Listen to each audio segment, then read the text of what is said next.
mvuye mu mwijima w'iwaciyo aho ntarinzwi nta n'uwari kungirira imbabazi meze nk'uwatawe nagiraga icyangire Edouard. Hari igihe najyaga gusaba akazi, aho ngiye gusaba akazi hose bakavuga bati mumurebe na ruriya rukara mu mucunga atagira icyahitana. Nafashe icyemezo cyo kwiba, byarangoye byaranze, nari naragowe. Umva mvuye mu kuragira ingurube z'umuntu ansezeranyije ikabutura arayinyimye, aho nyuze hose n'aka kazi bikaba ibindi bibazo. Mfata icyo cyemezo, bwari ubwa mbere ngiye kwiba, nahuye n'ingorane, ubu mfite inkovu z'ibyaha kuri uyu mubiri. Ngiye kubatizwa natiye ipantaro ikabutura ndayitira mu ntara y'inyuma nyikodesha amafaranga 15. Narinjiye neza agikingura, ninjira mu cyumba cy'uburiri, ntabwo nigeze nkuramo inkweto, naraziraranye inkweto zanjye ukumubona twambaye n'inkweto. Naragiye nsesera mu ikuvureri n'ishuka, ndamubwira nditambika neza, ndabwuzura. Uriya basinzi buzura uburiri, ndabwuzura, ndamubwira nti ntunkoreho, sinjya nkorwaho ngewe ntibakoraho, iyo ngewe ntabwo nkorwaho, wibeshye ukankoraho. Nagutuma ababyeyi, nagutuma nyoko na so ukabazana, turuno nkabasobanuza impamvu nkoraho. Yesu ashimwe bene data, turabakiriye muri uyu mwanya mwiza dusanzwe tubanamo mu ijambo ry'Imana mu buhamya butandukanye. Uyu munsi rero ntabwo ndi jyenyine, ndi kumwe n'abatumirwa bacu. Nagize ngo nibuze tuze gusangira namwe ikiganiro kirambuye ariko kidaturutse kuri jyenyine. Ijambo ry'Imana ni rigari, tubasha kuriganiraho tutandukanye, umwe akavuga n'undi akavuga, ariko uyu munsi ndashaka ko tuza guhurira ku nsanganyamatsiko imwe turi busangireho n'abatumirwa bacu. Mbere yuko tuza kugira icyo tuvuga, munyemerere mbanze nakira abatumirwa bacu maze babibwire. Imana ibaho umugisha. Ngewe ndi mwene so Reverend Pasteur Ndorimana Edouard. Murakoze cyane, nitwa Reverend Pasteur Ntakirutimana Peter Jean Claude. Murakoze cyane. Mwebwe murakoze cyane, nanjye nitwa Reverend Pasteur Nzabamwita Saratiyeri. Amen. Murumva ko aba bantu turi kumwe n'abashumba, n'abantu bafite inararibonye mu by'umurimo w'Imana, n'abantu bafite ubuhamya tandukanye bwo guhamagarwa kwabo. Ndagira ngo rero muri uyu mwanya, mbere yuko tuza kugira icyo tuvuga, reka nsabe n'ubundi Saratiyeri abanze aturagize Imana maze tuze gukomeza n'ikiganiro cyacu. Mana data wa twese, Mana utuye mu gihugu cyo mu ijuru, uri Imana twiringiye, uri Imana twizera, tugufite nitwifuza undi murengezi, izina ryawe nirihabwe icyubahiro. Uyu mwanya rero turi kumwe n'abakozi bawe n'inshuti n'abavandimwe n'abanyarwanda muri rusange, turasenze kugira ngo uze ubane natwe, kandi ibiganiro byose tugiye kuganira udufashe kandi utugirire neza. Urakoze kubyumvishe mu izina rya Yesu, amen. Amen. Urakoze cyane. Nkuko rero n'ubundi twari tubivuze, ndagira ngo tuze kuganira ku ijambo ry'Imana. Abashumba ntabwo bakwiriye kugira ibindi biganiro, nubwo babikora ariko bikwiriye kugaruka ku ijambo ry'Imana. Ijambo ry'Imana niryo turi buze kuganiraho, ariko mu nsanganyamatsiko ntoya ikiganiro cyacu ivuga ngo nibutse iminsi ya kera. Nibutse iminsi ya kera. Iyo tuvuze ngo twibutse iminsi ya kera, Saratiyeri urabizi hari iminsi ya kera. Hari iminsi ya kera kuri wowe, hari iminsi ya kera Pierre, hari iminsi ya kera. Sindi buvuge nka Dawidi, ahubwo ndavuga nkanjye Reverend Pasteur. Amen, amen. Kuko Dawidi we yaravuze ngo yibutse iminsi ya kera, ariko natwe twibutse iminsi ya kera. Ndamburiye Imana amaboko. Hanyuma reka dusomere icyo cyanditswe kugira ngo tuze kugishingiraho ikiganiro cyacu. Zaburi y'143 murongo wa 5. Zaburi y'ijana na 43 umurongo wa 5. Kadusome mu izina rya Yesu.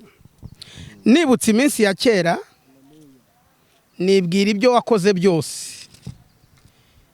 Ntekereje umurimo w'intoke zawe, nkuramburira amaboko. Umutima wanjye ukugirira inyota nk'iy'igihugu kiruhijwe n'amapfa. Imana ishimwe. aya magambo ntabwo ndi buze kujya kuyasobanuraho, ariko nagiraga ngo tuze gukora ikiganiro gifite aho gishingiye. Dawidi muri Zaburi 143 yasaga n'ushima, kandi nanjye ndashaka ko ibyo ari byo byose mu kiganiro cyacu tutabura no gushima Imana. Wowe uri revera pasiteri, bivuga ngo ufite, ntabwo wavutse uri revera, ni urugendo. Uri revera pasiteri Jean Pierre, ni urugendo, ntabwo wavutse uri revera, ni urugendo. Harimo amateka, harimo ubuhamya, kugira ngo ugere kuri iyo revo harimo amateka maremare kandi yatuma dushima Imana. Ndi revera pasiteri Ndorimana Edouard, ntabwo navutse ndi revera. Hari uko navutse, hari uko nakuze, hari uko nakijijwe. Uyu munsi twese twicaye dusa n'abanganya titiri, ariko sizo tureba cyane, turabakozi b'Imana. Dawidi nawe nk'umukozi w'Imana yatangiye ashima Imana, yibutse aho yavuye, yibutse n'aho ageze, urugendo rutari rumworoheye.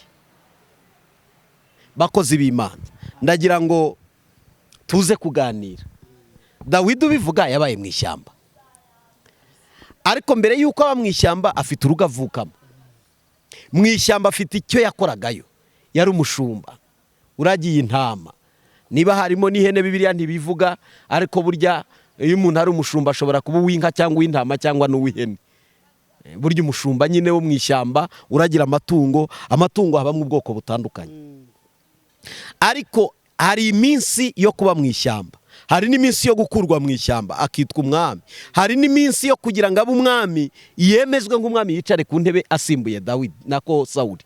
Rwari urugendo rutamworoheye. Aravuga ngo nibutse iminsi ya kera, nibutse. Kimwe mu bintu byishe itorero ry'uyu munsi harimo kutibuka, kuko iyo wibutse bifite icyo bisobanura. Mbonereho ko kuza kuvuga ko turacyari no mu minsi 100 yo kwibuka jenoside yakorewe Abatutsi. Abantu bamwe bakunda kuvuga ngo ese kubera iki twibuka buri mwaka? Ntabwo twibuka kugira ngo dukomeretse abandi, nta nubwo twibuka kugira ngo twiture abantu bakoze nabi, biturwe nabi bakoze. Ahubwo umuntu yibuka kugira ngo ahari cyabayeho umuntu yirinde kitazongera kuba. Umuntu ashobora kwibuka ibyiza byabayeho, ariko n'ibibi byabaye bikibukwa kugira ngo byirindwe bitazongera kubaho. Rero ntabwo twibuka ibyiza gusa, twibuka n'ibibi kugira ngo mu buryo bwose tugumane bya byiza, turwanye ibibi. Kuko umuntu ashobora kwibuka atari yakizwa, umuntu ashobora kwibuka akiri mu byaha, umuntu ashobora kwibuka akiri umunyangeso mbi, umuntu ashobora kwibuka atari yamenya Imana. Ariko ntabwo bivuze ngo subirayo ujye kubayo, ahubwo twibuka kugira ngo tutazasubirayo. Rero Dawidi yibutse iminsi ya kera, yibuka Imana itari yamwiyereka, yibuka Imana imaze kumwiyereka. Aravuga ngo nibutse iminsi ya kera. Bagabo bakundwa, ndagira ngo tuze kwibuka ku minsi ya kera. Hari ikintu nshaka kuza kubaza. Kera tukiri bato, ese Pastor Salatiel, kera ukiri mutoya ukiga primaire wakundaga iki? Murakoze cyane. Imana baha umugisha. Ibyo nakundaga byo ni byinshi, ariko nshobora kutabyibuka byose, ariko harimo bimwe nakibuka. Nakundaga gusenga. Wiga primaire? Nakundaga gusenga. Umunyamasengesho? Nta nubwo nari nzi ko nzagera kuri iyo level, ariko numvaga ahantu abantu baririmba, ahantu basenga, nkumva ndabikunze cyane. Ibyo bintu narabikundaga kuko numvaga ibyo ari byo byose hari amahirwe nzabigiramo nubwo ntayatekerezaga. Ariko koko Dawidi iryo jambo yavuze, yibutse iminsi ya kera, nanjye nibutse iyanjye ngiramburiye amaboko. Imana ishimwe. Urakoze cyane. Uvuza agace kamwe ko gusenga. Hari abandi bagira amateka ngo nkiga primaire nakundaga kurwana n'abandi bana, abandi bakavuga ngo nakundaga gukina umupira, abandi bakavuga ngo nakundaga kuzinduka mu ishuri, cyangwa se nakundaga kugira ibindi bintu runaka. Wowe ukuyeho gusenga, niki kindi kintu wakundaga ukiga primaire? Twebwe jewe niga primaire nari ntari namenya niyo biva niyo bijye. Murakoze cyane. Ukuyeho gusenga ubusanzwe kubera ko nabaye ndi imfubyi, nari mfite umubabaro mwinshi, nta bihe byiza nagize byo kumva nshamadutse byo kubana n'abandi bana, gusa numvaga mfite agahinda, ntekereje uburyo nanjye nazaba umugabo, nkumva icyo kintu kinteye ipfunwe, ndabona ukuntu iwacu bimeze, kavuga ibyo aribyo byose nanjye cyazampa nkakura nkaba umugabo. Nicyo numvaga kindaje ishinga, nkibaza uburyo nzaba umugabo. Nta bintu rero nakundaga cyane, ariko nari nzi kwiruka. Abantu bari bazi ko nzi kwiruka, nakinaga agati cyangwa se ubute cyangwa agatambaro. Iyo rero nabigeragamo narirukankaga cyane cyane cyane. Imana ibaha umugisha. Arakoze cyane. Reka mpindukire iburyo bwanjye, hari umugabo bita Jean Pierre, mukozi w'Imana. Ndagira ngo duhere mu buto bwacu. Pie, mu buto bwawe ntabwo nzija kuvuga ngo tubwire amateka yo kwavutse, ariko ukiri primaire, wiga mu ishuri primaire, burya n'abana batoye, imyaka 6, 7, 8 kuzamuka kuzagera muri 12, umwana ari primaire. Niki wakundaga, niki abantu bakumenyaho, niki abantu uyu mwanya bagukurikiye muri iki kiganiro bashobora kukumenya bakavuga ati iki kintu avuze koko yaragikundaga? Murakoze cyane Reverend Edouard. Nibyo koko, nkiri mutoya ndabyibuka, kuva guhera ku myaka 6, mfite imyaka hagati y'5, 6 kugera muri 12, ndabyibuka byose uko byari bimeze. Ariko mbere y'uko nsobanuraho icyo kintu mbajije, nongera no kuvugaho ku mazina yanjye. Mfite amazina 3, nayavuga ni Ntakirutimana Peter Jean Claude. Iry'umuntu yakoresha ryose ni iryanjye. Jean Claude ni iryawe, na Peter ni iryanjye, Ntakirutimana ni iryanjye. Urumva hari n'andi Imana yampaye, no kuba ndi revera sinabihisemo. Imana yashatse kungira gutya, nabyihabwa icyubahiro. Ni izina rikomeye, ntabwo ntawarisuzugura, kuko ni ubuntu bwinshi nagiriwe. Mu mateka ya kera nkiri muto, mu muryango mvukamo wari umuryango w'Abakristo, ariko imirimo bakora ihakana ubukristo, kuko habaga Abakristo bagaterekera, narabirebaga kuko baterekera ndabizi, kuko nakuriye kuri ibyo birenge byabo. Ikindi bagiraga uburyo badutongera imbaraga z'abazimu by'ibyo batongera by'iwabo, badutereka ku ntango y'inzoga. Mu bintu byari bikomeye nkiri umwana, nakundaga urwagwa cyane, inzoga. Nkivuka bahise bandaga inzoga, nta kindi, kunywa inzoga. Ntabwo twajyaga tunywa amazi, reka cyaraziraga. Ntabwo wabaga uri kwa rugaragura rone ngo uzanywa amazi, reka ntabwo byakunda. Habaga hahoraga ikibindi cy'inzoga, yaba ari iy'umutsama, habaga ari amarwa. Umwana wese witsemuraga baravugaga batatazarwara inzoka, bakaguha inzoga. Mu buzima bw'ibyo nakundaga mu bwana bwanjye, inzoga yari iri ku mwanya wa mbere, icya kabiri ari amata. Icya gatatu nagiraga amahane menshi. Okay, arakoze Pierre, atubwiye mu buto bwe uwo yari we n'ibirenge yakuriyeho ibyo ari byo. Ndagira ngo nkubwire Pierre, mu bintu uvuze hari abantu benshi twakuriye ku birenge bitandukanye, ariko nanjye nsa n'uwakuze nkawe. Data yajyaga avuga ngo umwana utanywa inzoga yaba yaravutse ahandi, yaba yaravutse ahandi, kuko umwana n'unywa inzoga, uwo mwana ntashobora kurwara inzoka, uwo mwana ntashobora kugira ibibazo byo mu nda, akura neza. Amata twarayagiraga, ariko inzoga yazaga ku mwanya w'imbere, kuko ntiwari kwanga kunywa inzoga ngo data aguha amata ye. Urumva ko twenda gusa, turasa ahubwo. None kugira ngo aguha amata ye, nuko abona wanyweye no kumusa w'inzoga, akabona ko kuri umunywi ugacurika inzoka, niko twabyitaga. Hanyuma twisanga turi abapasiteri. Uyu munsi turi abapasiteri, ndatekereza muri twe nta unywa inzoga, cyakora amata yo ndacyayanywa. Ese Pierre nawe uranywa amata? N'Imana yaravuze ngo igihugu mbajyanamo ni icy'amata n'ubuki. Amata ndayanywa, ndanayakunda, n'ubuki ahubwo. Ese mukozi w'Imana, wowe wabunywa amata? Amata rwose ni ngombwa, ni ngombwa cyane, ahubwo ndayanywa cyane. hari n'abantu batayanywa. Abazaze tubasengere, bazaze tubasengere, kuko igihugu twerekezamo ni igihugu kirimo amata n'ubuki. Ubwo rero amata ni ngombwa. murakoze cyane Ikarabi. Nukuri reka nkubwire, twibutse iminsi ya kera turamburiye Imana amaboko. Ibi bintu abadukurikire muri iki kiganiro cyaduhumurizanye TV, sibyo? Twibutse iminsi ya kera, nawe wayibuka udukurikiye muri iki kiganiro. Twibutse iminsi ya kera turamburiye Imana amaboko, kuko basogokuruza bacu ntabwo bari bazi Imana itanga agakiza, itanga ubugingo, itanga ubuzima, ikura hasi umuntu umutindi mwivu ikamuzamura. niko hana yavuze, yaravuze ngo ni Imana ikura umutindi hasi mwivu mu mukungugu ikamuzamura ikamwicazanya n'ibikomangoma.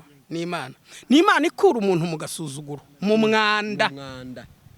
Ahantu twari hari habi, ariko wibuke Abisirayeli bari mu Misiri, mu myaka bamaze kera bababazwa, igihe cy'Imana cyenda kugera, niko yasanze umugaragu wayo Mose, iramubwira ngo nibutse isezerano nagiranye n'umugaragu wanjye Aburahamu. Hari ibintu navuze, Imana ishimwe ntijya yibagirwa. Yaravuze ngo nibutse isezerano nagiranye n'umugaragu wanjye Aburahamu. None numvise gutaka. Icyitonderwa, umuntu utaka aba ameze ate? Hataka umuntu ubabaye cyangwa watewe n'akaga. Uwatewe arataka, ubabaye avuza induru, urwaye avuza induru. Muri make umuntu ufite ibibazo, amakuba n'ingorane, agira ingorane, arataka avuza induru. Imana ngo numvise gutaka no kubabara kwabo bantakira, none mbanuwe no kubatabara. Imana ishimwe kuko yadutabaye. Twibutse iminsi ya kera, Imana yadutabaye, tuyiramburiye amaboko. Reka tuyiramburiye amaboko rwose. Ibi bintu byumve, twibutse iminsi ya kera, mu mateka ya kera, mu bubata twari turimo, mu bujiji twari turimo. Ese piye ukiraho reka nkwereke, ngewe ndatekereza n'umunini icyo nshaka ko tuganiraho.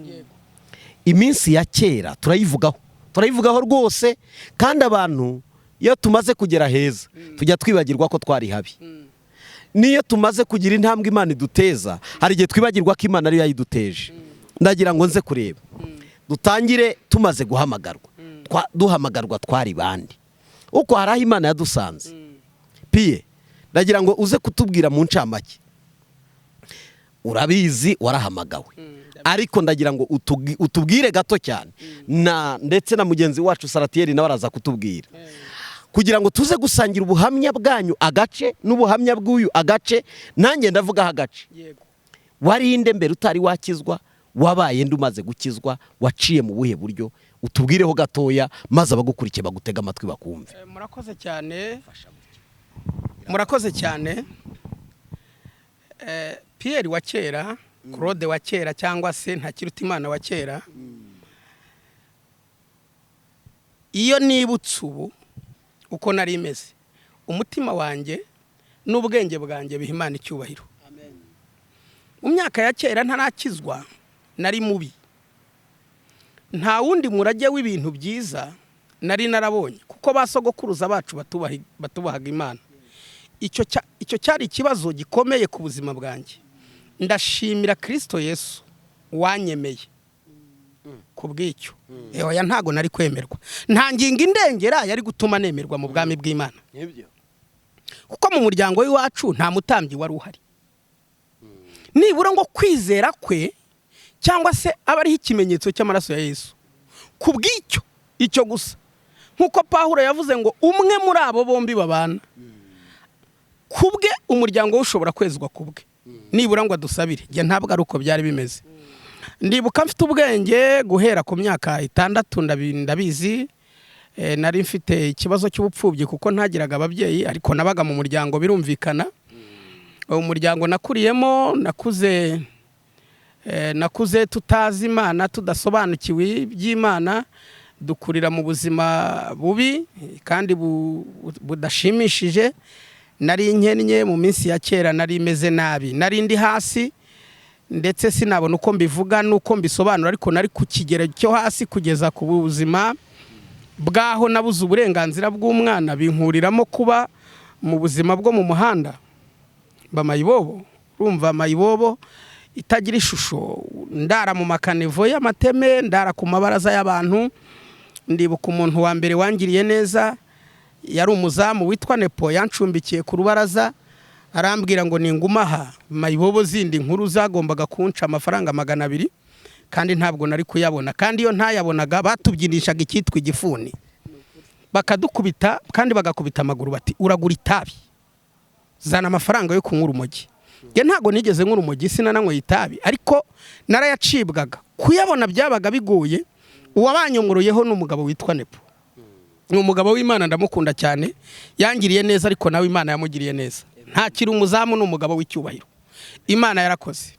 Rero icyo gihe ubwo buzima nabagamo bwari ubuzima bugoye kandi bukomeye. Kuba dukurikiye ntabwo navuga ngo kwiyambika ubusa, oya, kuko iyo umuntu yibagiwe iyo yavuye ntamenye yajya.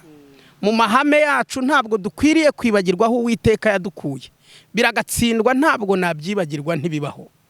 N'umurage ntoza abana banjye, mfite abana 7, iteka mpora mbabwira ngo ntimukibagirwe Imana yanjye nkorera. Mfite 7, mfite abana 7. Imana yadukoreye ibintu bikomeye, yadukuye ahantu habi. Nibagiwe aho navuye, nta bwenge naba mfite, sinamenya n'icyerekezo cy'iyombya, kuko ni ihame ry'Imana. Yaravuze ngo ntimuzibagirwa amateka n'amategeko yanjye, kandi nibyo ntabwo nabyibagirwa.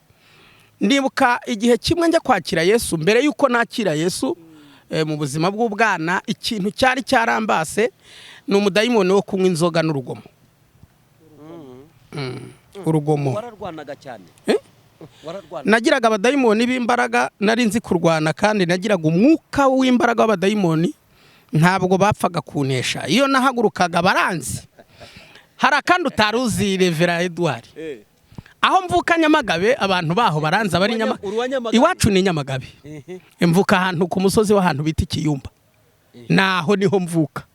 Umujyi wa Nyamagabe nawubagamo kubera uru rukara rwanjye.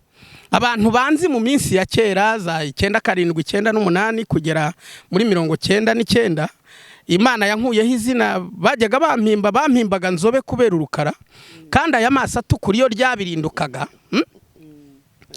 nuzuye imbaraga z'umwijima. Ni ukuvuga ngo hahitaga haba ibintu by'imirwano. Imbobo zaturutse ahantu muri Kinyamakara, nizaturukaga ahantu Nyamagabe hitwaga za Gitantu n'ahandi n'abavuye Butare. Iyo twakoraga intambara byabaga ari ibintu bikomeye, habaga urugomo rukomeye. Nagiraga umujinya, kandi bitewe n'ubuzima nakuriyemo nta burere nagiraga, byari bigoye, kuko ubuzima bw'umubabaro, ingaruka z'intambara, ubupfubyi, kubaho nabi, umutima wari warajugunya amahoro yawo bitewe n'ibyo nabonye mu buzima. Ntabwo rero nagiraga impuhwe, numvaga nta mutima wo guca bugufi mfite, ntabwo nari mwiza, urumva nari mubi. Ubuzima bwanjye ntabwo bwari bufite ishusho. Bamwe baravuga ngo hari abasize ibyabo kubwo gukurikira Yesu, birashoboka. Hari n'abagize ibyo basiga, wenda baramukurikira barabireka, ariko jewe urukundo ruhoraho Kristo yankunze, ubwo nanakwirataho nkavuga ngo naraguhenze ku bwanjye, kandi ubyumve. Bagabo bene data, ku bwanjye navuga ngo ufite ibyo mbirata, nabirataho kuko Imana yankunze urukundo ruhoraho, kuko sinigeze mbihitamo. Ntacyo nari gusiga ngo mukurikire, ntacyo wagiraga. Oya, nagiraga iki kandi? Ikindi nari mubi nta n'uwanyuraho ngo angirire impuhwe. Ariko urukundo Kristo adukunda ruhoraho rwatumye umwami Yesu angenderera. Nsoza kuri ubuhamya bw'uko nari meze mu minsi ya kera ntaramenya Yesu, ndimo ndegereza ku musozo. Ikimenyetso kigaragaza ko nabahenda kubw'urukundo nakunzwe, Imana yankunze urukundo ruhoraho, Kristo yankunze urukundo ruhoraho uhereye kera. Ubuzima bujya guhinduka ngo nitwa izina umukristo, nafatiwe mu isoko nagiye kwiba ishati ya 200. Ni ubwa mbere nari nibyo, ubu mfite inkovu z'ibyaha ku mubiri z'inkoni. Nakubitiwe mu isoko muri 98, ku wa gatatu nari nagiye kwiba ishati ya 200, hari nko mu masaha ya 4 za mu gitondo. Gukubitirwa mu isoko icyo gihe byari ibintu bikomeye. Ku bantu bashobora gutekereza amateka ya kera, muribuka uko twari tumeze mu gihugu, nuko igihugu cyari kimeze. Gufatirwa mu isoko icyo gihe hari hakiriho n'igihano cy'urupfu ku muntu wafatiwe mu cyuho cy'ibyaha akahagwa, wabaga yamuhitanye baga umwere, ntabwo ari nk'ubu. Icyo gihe byari ibintu bigoye, nafatiwe mu isoko nkubitwa umubiri wose, barakubita aho nari nibye mu myenda, abasore b'inkorokoro bamwe baba bahamagara abakiriya, barakubita baraterura bajugunya mu bazanye ibitebo mu bacuruza avoka bakubita ibyuma vamo bajugunya mu bacuruza ubugoro murabuzi n'itabi ry'ibikamba. Mu bantu aho twajyaga tujya turi imbobo tugacunga abantu bazanye ibirayi ku isoko, nubwo buzima naho Imana yadukuye mu isoko, inzara yaturiye bakoza mu munyu n'urusenda akagitamira batetse mu mavuta. Noneho twagiraga urugomo rwo kubirya tutishyuye, banavuga tukarwana kubera umwuka mubi. Urumva umuntu wari umeze nkanjye gutyo guhinduka revera pasteur. Ibyo bintu kubihuza mu ruhande rw'umubiri ntibishoboka, ariko Imana ikuri ibishoboka mu bidashoboka. Kandi uko Uwiteka yabishaka niko yabigenza ku muntu wese yaremye. Mboneraho kubwira abankurikiye bakiri mu buzima bubi, abakiri muri ubwo buzima Imana yabakurayo. Kristo arabakunda, kandi nta hantu habi Imana itakura umuntu, nta n'ahantu heza Imana itamugeza. Imana yacu ihabwa icyubahiro.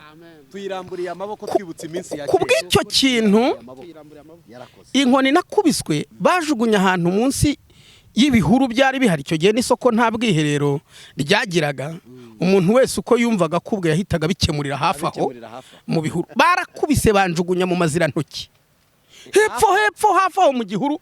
Abahazi buriya barahazi. Uyu munsi wa none hari inzu ihubatse ya Caritas aho iryaberaga iryo soko. Uyu munsi hari inzu ya Caritas niyo ntekereza ikihubatse ubu.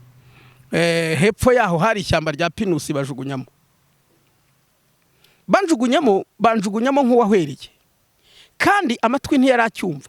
Barakubisa hari umwenge hose ku mubiri wanjye, haza amaraso, umutwe urabyimba, amaso ntiyongera kubona. Umunsi wa mbere imvura iragwa, hari mu mvura yo mu kwezi kwa gatanu ushyira mu mpeshyi. Umunsi wa mbere imvura iragwa, umunsi wa kabiri imvura iragwa, mpari barahanjugunye. Urumva hajyaga haza n'ingurube, abashumba b'ingurube bazinyuza aho ngaho. Nibutse n'akandi Revera Edouard, Imana ikura umuntu kuri. Uzi ko nigeze kuragirira umuntu ingurube kubera inzara, nziragira imyaka 3 n'amezi 8, ansezeranya ikabutura. Ni ukuri ko Imana arayinyima. Kuva ubwo nubwo nahise ntangira ubuzima bwo kujya mu muhanda bimereye nabi, yarayinyimye. Arayinyima. Twibutse iminsi ya kera, kuragirira inguru ikabutura, wambaye ikote, wambaye inkweto, biroroshye ibi. Tekereza umuntu wari umeze gutyo, kwitwa umugabo, utunze umuryango, ufite urugo. Ndashimira yankurije Josiane wanjye wanyemeye, mfite umugore mwiza. Ushatse kuvuga ngo iki? Ndamushimira we wanyemeye. Ahari abyumva arashimiwe kandi ahabwa umugisha. Ni ukuri nahabwa umugisha. Ni umugore mwiza. Kandi ukijijwe uba mu mwuka w'Imana. Imana imuha umugisha. Iyampuje nawe ndayishimiye. Iyo nibutse iyo minsi ya kera, reba umuntu wari umeze gutyo ngahabwa izina rishya ryo kwitwa umukristo, ni agaciro gakomeye kugira ngo Imana inkura ahantu nkaho. Hari abantu banzi, ndibuka umuntu wambwirije ubutumwa bwiza bwa mbere, yambwira ibya Yesu, yitwa Feliciane. Yari umukozi wo mu rugo ahantu, ariko yaje muri restaurant aho bari bagiye kuduha akazi. Rugomo rwanjye ndavuga ntuyu munsi ukwiriye kujya wishyura, niwanga nusohoka aha uzajya usohoka aha ngo ukubitize ubuginga, uko usohotse aha ngo ukubitize ubuginga, muteza ibirara byose. Ntabwo nari noroshye, nkavuga nta ajyazana ibiryo abaha barye. Ndorimana yabiba yarabahaye, yabahaye niyo yatwimye. Aza kumbwira ijambo rikomeye, arambwira ngo wowe gakizwa we. Aransengera, yarambwiye ngo yaransengeye maze gukizwa, kandi akansura agakurikira n'ubuzima bwanjye hafi. Hagati aho uhereye icyo gihe nakubiswe nkajugunywa mu gihuru. Ku munsi wa kabiri nko mu masaa 9 z'ijoro nibwo nagize iyerekwa, urumva nari uwo gupfa. Mbona umugabo wambaye ibyera, mu maso ye hasaga n'izuba, sinahabona ngo mbashe kuvugana nawe, n'ibiganza bye n'ibirenge bye niko byasaga. Arambwira ngo uhawe amahirwe yo kubaho, ndagukijije, genda ujye ubwira abantu bose ibyo Kristo Yesu yagukoreye. Nge nukubwira abaremwe bose ibyo Kristo yankoreye. Ubu buhamya ntabwo nzabuceceka, ndimo ndabutegura neza kuzabushyira mu byiciro mu buryo bwumvikana. Nzandika n'igitabo mushyiremo kuko narabahenze kubw'urukundo ruhoraho Imana yankunze ku bwanjye. Nge mbivuze ku bwanjye, icyo kirato cyo gushimira Imana yanyemeye meze gutyo. Mvuye mu mwijima w'iwaciye, aho ntari inzwi nta n'uwari kungirira imbabazi, meze nk'uwatawe, nagiraga icyangire Edouard. Hari igihe najyaga gusaba akazi, aho ngiye gusaba akazi hose bakavuga bati mumurebe na ruriya rukara, mu mucunga atagira icyo ahitana. Nafashe icyemezo cyo kwiba, byarangoye, byaranze, nari naragowe. Umva, mvuye mu kuragira ingurube z'umuntu, ansezeranyije ikabutura arayinyimye. Aho nyuze hose n'aka kazi bikaba ibindi bibazo. Mfata icyo cyemezo, bwari ubwa mbere ngiye kwiba.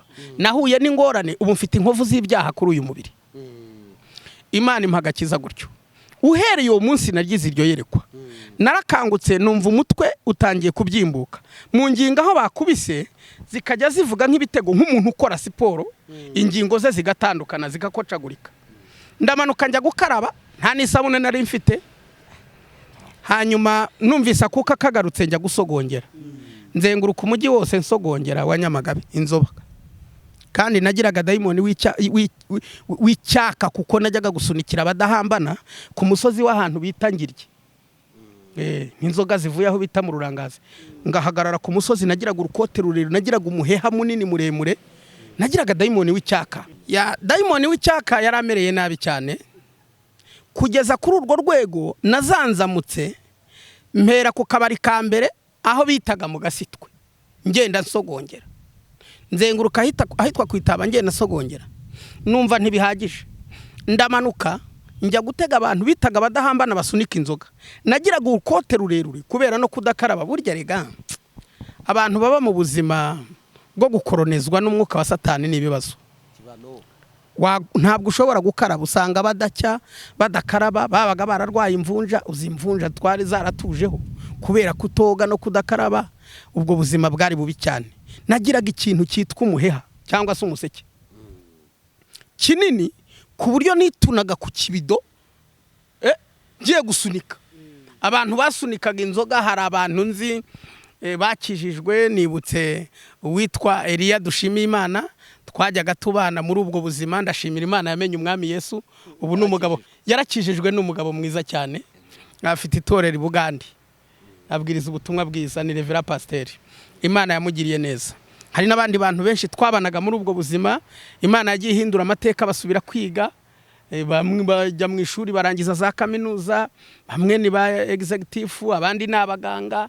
Imana yagiye dukuriraho ibintu bikomeye cyane. Abanza agakiza bamwe barapfuye, kuko ntabwo waba muri ubwo buzima ngo urame, biragora kubiramiramo.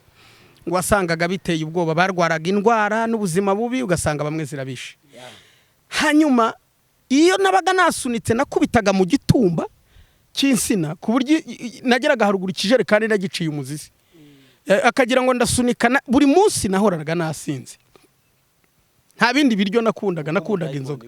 Dayimoni w'icyaka. Edouard, uyu munsi wa none mubona hari imbaraga z'umwijima z'abadayimoni ba karande baturuka ku miryango, bakurikirana umuntu yakijijwe nabi. Icyo uracyumva? Bicyaka akinjira mu gakiza, bitera umwaka uyinjirana n'icyaka wana. Nuvuga ngo iyo umuntu yakiriye agakiza nabi, ntiyemere kwinikwa wese ngo ahindurwe n'ijambo ry'Imana. Si ukwinikwa mu mazi, biratandukanye. Iyo umuntu atemeye ko ijambo ry'Imana rimwinika ngo rimubyare, urabona hari ijambo Yesu yabwiye Nikodemo, avuga ngo ndakubwiza ukuri yuko utabyawe n'amazi n'umwuka n'umuriro ntibishoboka ko azinjira mu bwami bw'Imana. Noneho amazi ndayagereranya n'ijambo aka kanya, kuko ijambo twumvise ry'ubutumwa bwiza iyo rigeze mu muntu rimera nk'amazi meza, rigatosa ubwonko, rikamenagura umutima, rikawoza, umuntu agatangira kwatuza akanwa ke abwira Imana ngo mbabarira kuko nsobanukiwe ko ndi umunyabyaha, akihanarira ntawe umukubise, kuko rya jambo ryamwinitse bien. Si ukwinika mu mazi nka kumwe tubatiza abantu abakristo ya rirakwinika, warangiza ugatangira kwatura, rikwinika rikwereka ingeso zawe mbi. Nuvuga ngo iyo umuntu rero ryakiriye nabi akaba umukristo wapfubye, ahura n'ingorane, yinjirana icyaka mu nzu y'Imana. Ariko nawe Kristo aramukunda kuko ninjiranye icyaka, nanjye nakijwe nabi, ndibukagarukeho. Noneho umuntu yinjira mu rusengero akinjirana icyaka cy'inzoga, cyangwa akinjirana icyaka cy'indaya, cyangwa akinjirana cy'ubusambanyi, cy'uburaya, cyangwa akinjirana icyaka cy'ubujura, cyangwa icyaka icyo ari cyo cyose. Ni ukuvuga ngo inyota y'amagambo, inyota y'amatiku, inyota yo kurwana, ibintu nk'ibyo byose ugasanga abyimukanya aho yarari, abizanye no mu gakiza, ugasanga arabifite. Bene uwo muntu aragorana, n'ubuzima bw'ubwe buba bumugoye, kandi ntajya yumvikana n'abandi. Oya, ntabwo yakumvikana yewe, oya, imbumbura abayikoreye ntizatuma yumvikana, ibyo biba bigoye. Ndashimira Imana yanyemeye mu bintu byangoye, nakize nkaba mbishimira Imana n'abankurikirana kuri kamera. Ndashimira Imana yankijije icyaka cy'inzoga kuko meze nk'uwakize icyago. Ukiraho reka ngire icyo nongeraho gato. Yego. Pierre avuze ku cyaka, bene data mudukurikiranye, ahari mushobora gutekereza ngo niwe wenyine. Jyewe ubwanjye nabaha ubuhamya. Nabaga mu kiliziya, niho navukiye. Kunywa inzoga iwacu barabidutoje. Nta nubwo twageraga mu kiliziya ngo batubwire ngo mwakoze amakosa. Kuko mfite ba sogokuru bamwe narebaga bajyaga bacyura amavide y'inzoga banywere batahanye bavuye mu kiliziya, bajyaga bayatwara mu ikote bene hano batashye, rimwe hano irindi akaritwara hano, akayatahana, yagera mu rugo akanywa, ku kindi cyumweru akazayasubizayo. Abandi tubagendanaga uducuma muri icyo gihe. Ibyo uyu munsi simbizi kuko mperukayo muri 99. Ariko icyo gihe mvugiyemo niko byari bihagaze. Bagendaga inkono z'itabi bakazigendana mu mifuka, cyane rwose, ayifite agasiga inkoni ku muryango akinjira n'inkono y'itabi. Yarangiza icupa rye akaba rifite akaryicarana. Ubwo naza gutaha aradepoza handi ku kabari yarifashe, narangiza bamuha irindi, bakabitana gutyo. Mu mwaka wa 99 bishyira muri 2000 hatangira kumvikana inkuru ko isi igiye gushira. Ntabwo amakuru warayumvishije. Ordinateri zigiye guhagarara, ndetse ibintu byose ntibirongera gukora, hari ikibuye kigiye kuva hejuru. Mu mwaka 2000 nakijijwe. N'icyo gihe naziyemo, nicyo naziye mu itorero. Uzi ko hari n'abantu bari badodesheje amakanzu y'imyeru iyo gutahana ahantu ku rusengero rumwe ngo atagira ikizinga. N'abantu bari badodesheje, n'abantu bari ahantu badodesheje amakanzu y'imyeru ku isaba. Icyo gihe sinibuka umunsi, ariko bari abadivantiste icyo gihe. Kuri urwo rusengero ku musozi umwe w'ahantu navuze hashatse kuvuga, bari bambaye amakanzu y'imyeru bayadodesheje atagira ikizinga. Twabaga dufite ubwoba, tuzi ko uwo munsi nyine biri burangire. Ariko icyo gihe twari twarakijijwe, twe twaraye ku musozi dusenga, dusaba Imana umwuka wera. Abandi bo bari aho ngaho tubanyuraho bambaraye amakanzu, kandi ntawe uvugana n'undi, biteguye kugenda. ko bari bugende mu ijoro. Buracya turaheba tubona nyine 2001.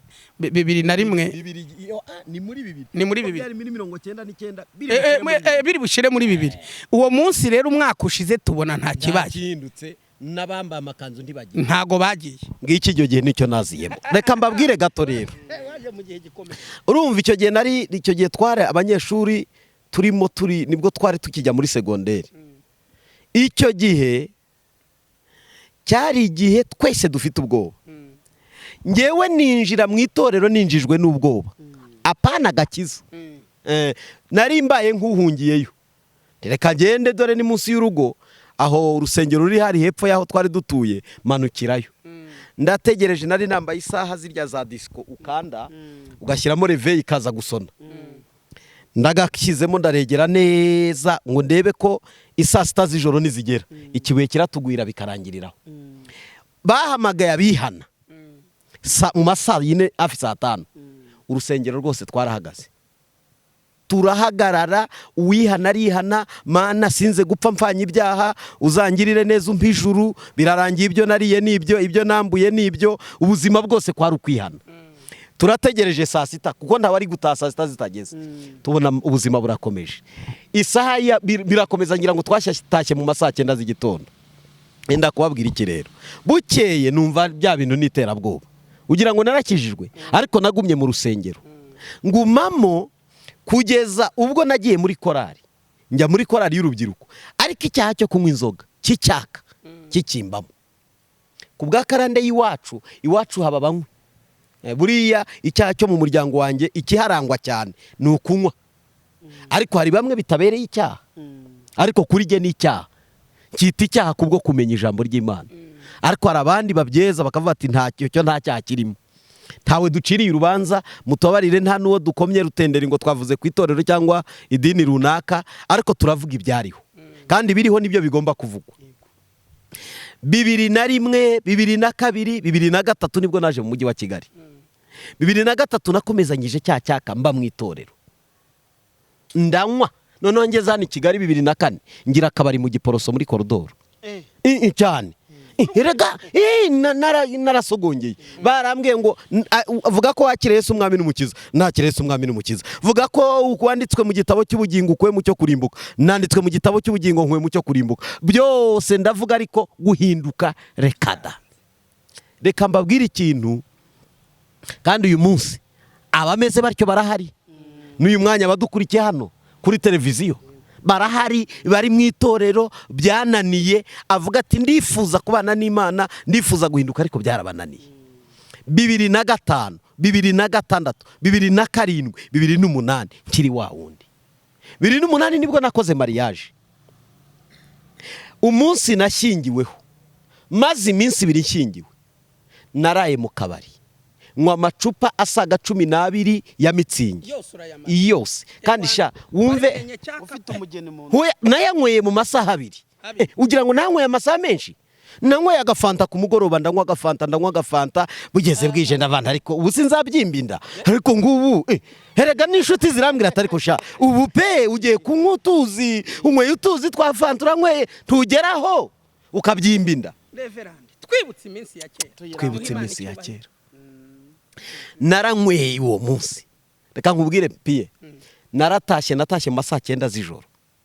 Urumva umugeni w'iminsi 2, umugore nta makuru, nta gakuru na gakeya azi, kandi wari uri mu itorero narindi ingeso nziza, n'abadukurikiye b'iwacu barabizi. Nta muntu baravatuye umwana n'imfura. Uyu nari umuririmbyi, muragira ngo nari kuri muri korari, ariko nagiraga umukobwa ntinya wasengaga w'umuhanuzi bita Nikuze.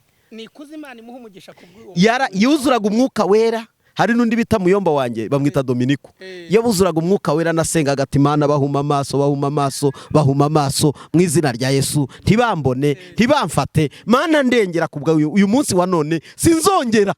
Nkajya kumva nkumva baravuze ngo nimwumve uko Imana yavuganaga namwe irasoje, amen. Nawe irya none ndarokotse, nuko ryagenze. Irya none ndarirokotse, irya none ndarirokotse. Reka ndisoze, reka nkubwire, aho tuvuye ni kuri, ariko naho tugeze turashimira Imana, tuyiramburiye amaboko. Bwoko bw'Imana mwumve, umugore ugiye kubona umugabo wasinze, umugore agiye kubona umugabo wasinze ku irembo. Nari narubatse, nagize imyaka 22 nino nashakiyeho, narubatse ndakomanze ku irembo. Inzoga rero ibikubwira ngo batinze kugukingura mu masegonda, ndazenguruka nkomanga mu gikari, nkomanze mu masegonda nsubira ku irembo, umugore abagarutse mu gikari. Mbese navaga ku irembo umugore ajya mu gikari, nasubira mu gikari umugore akabageze ku irembo. Yari sinema. Ijambo navuze nti nakuzaniye gutangira kunkingirana, utangiye kunkingirana mu nzu yanjye niyubakiye. Ubu neza pe ugiye kundaza hanze, ariko urabona kunda n'agasuzuguro, urandebera. Umugore yumva umugabo atangiye gutongana, narinjiye neza agikingura, ninjira mu cyumba cy'uburiri, ntabwo nigeze nkuramo inkweto, naraziraranye inkweto zanjye uko umubona twambaye n'inkweto, naragiye nsesera mu ikuvureri n'ishuka, ndamubwira nditambika neza, ndabwuzura. Uriya abasinzi buzura uburiri, ndabwuzura, ndamubwira nti ntunkoreho, sinjya nkorwaho ngewe ntibakoraho, iyo ngewe ntabwo nkorwaho, wibeshye ukankoraho, nagutuma ababyeyi, nagutuma nyoko na so ukabazana, noneho nkabasobanuza impamvu nkoraho. Yaraye yicaye aba ari jya uryama. Urumva icyaka? Ngo buke mu gitondo bigeze mu masaa 2 ndaruka, urumva nazinyweye nsukayo.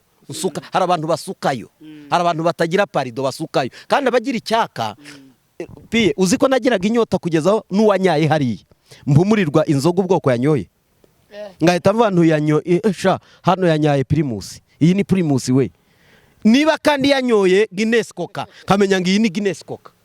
Twabiyumvishije yaba yanyweye burya bwa chipusi, ari bwa chipusi bwabagaho bwo mu mashashi, ngahita ngahumurirwa nagakunda gande yo ndishawe ndumva hano tungaho izuru wumve. Ubwo ni kamwe bita kaginga. Kakaginga, ariko nitwe twarabaginga umva nkubwire, naho zo zirarengana. Ariko noneho reka nkubaze, tekereza kubona umuntu w'umugabo, umuntu w'umugabo wihaye, sibyo? Umuntu w'umugabo ujijutse, mbese ari umugabo kuba ari imbere kuri kontwari arimo asaba ngo mpako kagingaho. Ariko ari ikintu nibaza, ako niko kaginga cyangwa nitwe twarabaginga kunywa ubusa? Reka mbabwire, urumva nyine nawe kaguraga ngahe se gusaba kaginga? Niba usabye akaginga kakakujyamo ugasaba niki? Ntawe dututse, mutubabarire bataza kuvuga ngo ariko none n'abapasiteri baje kudutuka. Ntawe dutukanye, ariko reka nisoreze, reka nsoze ibyanjye. Piye uzi ko ubwo ngubwo nasoje ndangije kuruka nkibaza nkajya nabyukanye inkweto, urabyumva, naziryamanye ndazibyukanye, ndibaze se izi nkweto zageze mu ryari, kuko iyo inzoga zigushizemo uratangira ese ibi bintu byambayeho ryari. Mpamagaye madamu ndamubura, ntisibwo yahukanye iminsi 2, ngize amahirwe ndagenda musanga munsi y'urugo, ndafata mutwe ntamena, Imana ntiyagiye. Urumva nkuye nari umuririmbyi, ese kungira umukristo ugira ngo sinavugaga ubutumwa? Abaririmbyi se abavuga butumwa? Ugira ngo ntabaririmbyi abasinzi dutunze mu itorero? Barahari, sinsenze ngo tuberekwe, sinzi ntujya werekwa, mwese ndi mwerekwa. Ugira ngo uyu mwanya ntabadukurikiranye bakizinywa bari no muri korari? Barahari, ntabwo tweretswe. Imana itugirire neza. Noneho n'abashumba bagenzi bacu barahari, ahubwo bajya no kuri kamera bazinyoye. Imana ishimwe ko iyo minsi tuyivuga Imana aratubatuye. Byari biteye agahinda tubivuga tukibibamo. Ubirimo ntiwabivuga, sinzi ikigaragara n'ubuhamya bw'aho Imana yagukuye. Ntushobora guhamya ikintu utavuyemo, kirazira. Urakoze cyane. Noneho rero dore uko byasoje, reka mvuga uko byasoje. Wari kuvuga ku cyaka, nkoze mu mutwe ndibaza, Mana yanjye. Buriya rero hari igihe umugabo areba nk'umugabo ari ibiryo by'umwana. Wari wabona umugabo ari ibiryo by'umwana? N'ubwanwa butangira kumera ukundi. Uzi ko umugabo ari ibiryo by'umwana, huya yandikisha amano, baramubaza ngo ibiryo biri hehe, akavuga ati ibiryo se hano hari ibiryo bihari, kandi twasize ibiryo mu gitondo, none se hari undi muntu winjiye hano? Ati jewe, ati habe n'isahani. Umugabo wari ibiryo by'umwana areba nabi. Rero iyo umuntu yakoze amakosa, hari igihe ureba nk'umugabo wari ibiryo by'umwana. Umugore yaraje arambwira ngo wiriwe sheri, ugira ngo navuze ngo yego, nandikishije amano. Ese koko nawe iminsi 2 ku mugoroba nkajya mureba nkubika umutwe, namureba nkubika umutwe. Haciyeho nk'iminsi 3 ndamuhamagara nti ndashaka gusaba imbabazi, ibintu byambayeho uhereye none kuzageza iteka ryose. Niwongera kubona nabikoze, uzagenda umenye ko napfuye, uzamenye ko nta buzima ngifite, byarangiye. Kuva uwo munsi nibwo agakiza katashye mu mutima wanjye. Maze 21 mba mu itorero, ariko maze 13 nkijijwe. Ngaruke kuri Pierre, wowe maze mwingahe uba mu itorero? Umaze imyaka ingahe ukijijwe? Tubwire. Kuva muri 2008 niho ninjiye kuva 98 niho ninjiye mu itorero, ariko uhereye icyo gihe ubu maze imyaka 17 nkijijwe.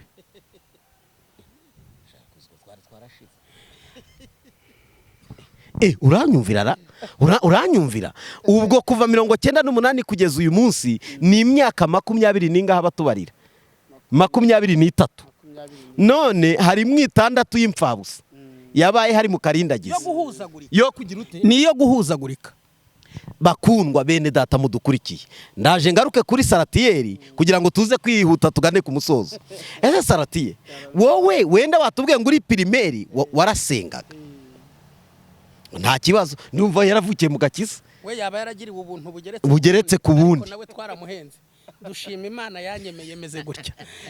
Reba Imana yemeye umuntu wari ufite ayo mazina. Edouard, Imana yankuyeho izina ribi. Imana ishimwe. Urabizi? Hari ibintu njya ntekereza, Imana yandinze impfu nyinshi zikomeye. Iyo ndebye ngasubiza amaso inyuma, nkareba Imana itarakundiye ubugingo bwanjye ko urupfu rubutwara ntaramenya Yesu. Kandi ubutumwa bwiza bwaravugwaga, ndetse n'abakozi b'Imana bariho bagusengera ukanabatizwa bakakwatuza ukakira agakiza. Uhereye igihe nasobanukiriwe kuva mu myaka 12 gukomeza kuzamuka, iyo ndebye impfu nyinshi Imana yasimbukije, nibutse iyo minsi ya kera, ndamburiye Imana amaboko, kubera ko urukundo yankunze kera ruhoraho rwatumye Imana inyimana, sinapfira mu byaha. Nibutse igihe kimwe ndetse tukavugiraho na Saratiyeri, bwira Saratiyeri kuko wowe uraza kugenda ukomeza, ariko Saratiyeri yigeze kutubwira ngo we muri pirimeri yarasengaga. Urumva nagira ngo tumugarukeho. Ngewe urumva, reka nkubwire, ngewe kuva icyo gihe madamu tuvuganye nibwo ubundi navanga umugore yanzaniye agakiza. Hari abandi abagore ngo bambuye agakiza, ariko ngewe navuga ko kubwo gutinya kongera gukorera amakosa imbere y'umugore mushya, naravuze nti aka nakaga, mfata icyemezo. Niho Imana yansanze mu rusengero irambohora, imbohora ari ku cyumweru, ntabwo nzabyibagirwa. Hari igihe umuririmbyi yaravuze ngo sinzibagirwa umunsi nakizwaga, nakijwe ari ku cyumweru ndabohoka, ndavuga nti ngiye gutaha. Wa mugore natinyaga natashye mubwira nti ndakijijwe, ndahindutse, ndatsinze, ndatashye, Imana nincyura ntukarire. Ndashima Imana ko nkiriho nyikorera, yampaye iminsi yo kubaho. Ese Saratiyeri, ndagira ngo nkugarukeho, ndagira ngo tubwire, ese wowe warinde, wajute, wageze mute? Imana iguhe umugisha. Murakoze cyane Pastor. Imana ikugire neza. Ansomera y'umurongo wa 6 twumva ko havuga, hanyuma nanjye mbabwire. Haravuze ngo ntekereza umurimo w'intoke zawe, nkuramburiye amaboko, umutima wanjye ukugirira inyota nk'igihugu kiruhijwe n'amapfa. Amen. Murakoze cyane. Imana ibahe umugisha. Turashimira Imana yabamaze icyaka. Iyi Mana ni ukuri rwose yadukuyeho umwaka. Buriya rero Imana ishimwe, buri ibintu byose byubahisha Imana. Byari kugira ngo uyu mwanya muzahagarare kuri televiziyo mubwire ababateze amatwi, abantu bose babareba, kugira ngo mubabwire ko Yesu amara icyaka. Ariko turashimira Imana, iri jambo riravuze ngo ntekereje umurimo w'intoki zawe. Hari ibintu umuntu yakwibuka turi muri uyu mwanya waduhumurizanye. Ni ukuri Imana ishimwe. Imana ishimwe ko umudamu wawe Ndorimana Pasiteri atakirira. Reka da, ubuse mba nkimufite ahubwo ntaba yaragiye banza. Kandi turashimira Imana yagiriye neza Pasiteri uyu nguyu, nawe akaba atagifite imibyimba y'inkoni z'ibyaha. Imana ishimwe. Hanyuma ngewe Yesu yangiriye neza bikomeye cyane, byonyine no kwitwa Pasiteri nyiramburiye amaboko. Nubwo twasengaga mu rugo aho navukiye, ngewe nari imfubyi, narezwe mu rugo rwo kwa sogokuru, ariko banywa inzoga, naho hari uwo mudayimoni w'icyaka. Wacu barengaga buri kuwa 6 abantu bazaga kwenga, kuwa 6 baza kwenga, kandi ari abadivi. Ariko ntago ngewe nagize ayo mahirwe kuzinywa, kuko ntago hari iwacu nyine. Ntabwo yari amahirwe. Imana ishimwe kutigeze uzinywa. Reka twakize icyago, uzireka ni nko gukira icyago. Ariko iyi Mana nanjye nahuye n'ingorane zo kurerwa na rubanda, nkagenda aho naraye ntaba ariho nirirwa, aho niriwe ntaba ariho ndara. Ndashimira Imana yampaye izina ryiza ryo kwitwa umwana w'Imana, yarangiza nkitwa n'umukristo, birarenga mba n'umupasiteri. Imana ishimwe. Amen. Ibyo tuyishimiye Imana. Hanyuma twibutse imirimo ya kera, tuyiramburiye amaboko. Ahantu twavuye ni habi cyane, byonyine no kwitwa umugabo, hanyuma noneho ugatura n'i Kigali, tuyiramburiye amaboko. Tugatura i Kigali. Uzi kwitwa kugira Kigali Kimirongo, kwitwa Kimirongo, umuntu w'umugabo, noneho w'umukristo, noneho w'umupasiteri, noneho ukaba utuye i Kigali, ukaba uri i Kigali. Hari abantu bafite amasezerano yo kuzaza i Kigali. Imana ibwira ngo mwana wanjye nzakujyana i Kigali, akarara avuga ati Imana ndagushimiye kuzanjyana i Kigali. Haleluya. Icyo nacyo tuyiramburiye amaboko. Mbatizwa kubera ko urumva nabatijwe ndi mutoya, nabatijwe mfite imyaka 12, kubera ko nyine nari muri uwo murongo cyangwa muri icyo kivunge. Ariko iwacu twari abatindi, nubwo byari bimeze bityo. Mvuka iburasirazuba mu karere ka Kayonza, mvuka ku mugabo witwa Mbuguriza Yohana. Ni umuntu w'amateka uzwiho inzoga, itabi, abagore benshi. Ntabwo mubyumvishije. Inzoga, itabi, gushaka abagore benshi. Gushaka abagore benshi nicyo cyatumaga nanjye ntabi wacu, nkajya kuba aho mbonye hose. Ariko nibutse imirimo ya kera, Imana nyiramburiye amaboko. Ntabwo twaryaga, urabyumva kurara aho ubonye. Ngiye kubatizwa natiye ipantaro, ikabutura ndayitira mu ntara y'inyuma, nyikodesha amafaranga 15. Yandi yari menshi. 15 yari menshi. Nayahingiye umuziri, mparura ikahwa, barayampa 15, hanyuma nkodesha ikabutura, hanyuma njya kubatizwa. Ubwo urumva ko umwana wakodeshaga ikabutura nabwo nayihingiye umusiri. Ubwo twibutse iminsi ya kera, ntago twayiramburiye amaboko.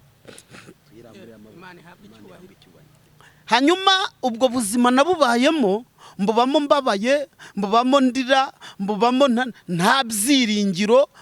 Amasezerano yo urumva twari tutari twamenye uburyo umuntu ajya ashaka amasezerano cyangwa senga Imana ikamuvugaho. Ariko turashimira Imana yatumenye kera, hanyuma ikaduhindurira izina. Kuri uyu munsi tukaba twicaye imbere ya duhumurizanye. Amen.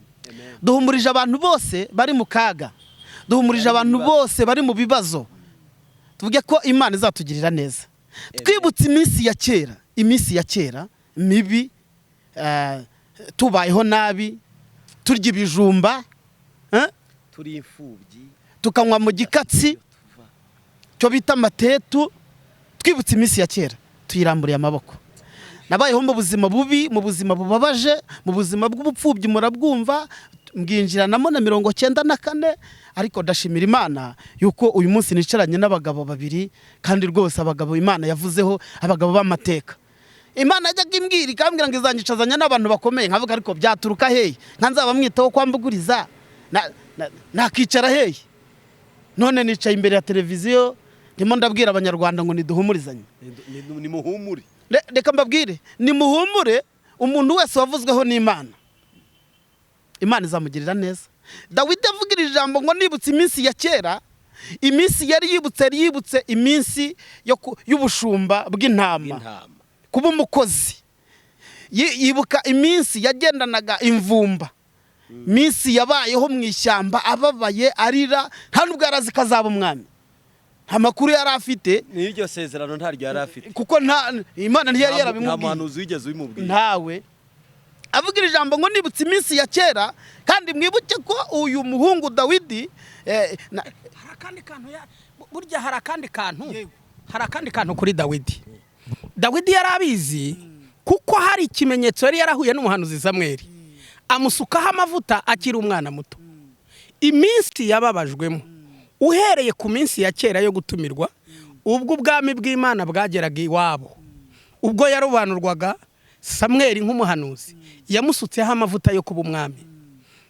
Hanyuma atangira kubona ibihamya n'ibimenyetso byakwemeza ko uwo muntu yaba umuyobozi w'abantu.